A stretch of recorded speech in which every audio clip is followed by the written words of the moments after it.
BPK Wilayah 20 Maluku tinjau dan perbaiki kerusakan benteng Durstede.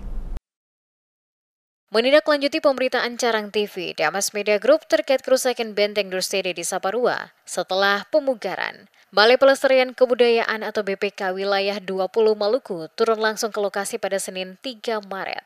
Tim yang terdiri dari tenaga pengawas dan pelaksana proyek melakukan berbagai perbaikan terhadap bagian-bagian yang mengalami kerusakan. Kepala BPK Wilayah 20 Maluku, Dodi Wiranto, menyatakan bahwa perbaikan dilakukan sesuai spesifikasi proyek, mengingat pemugaran masih dalam masa pemeliharaan.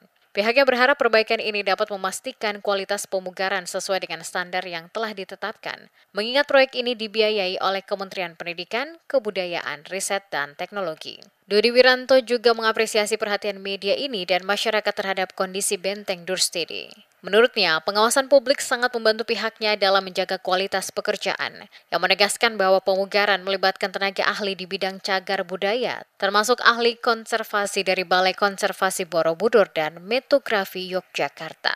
Nah, ini kami pada hari ini melakukan pengecekan lapangan bersama bahwa terkait pemberitaan itu keretakan dan lain-lain itu memang dalam masa pemeliharaan, sehingga kami langsung tangani karena jarak juga dari Ambon, kemudian tadi kami naik kapal, kami ke sini, kami melihat 2 hari yang lalu sudah kita mulai penanganan keretakan itu. Jadi memang sedikit berbeda dengan bangunan baru, bahwa bangunan cagar budaya itu juga unsur-unsur yang ada di dalamnya itu sudah lama sekali, apalagi sekitar tahun 1600-an bangunan ini, sehingga perlu penanganan khusus. Kami dalam hal ini juga melibatkan para ahli, termasuk tenaga ahli cagar budaya, tenaga ahli pemugaran.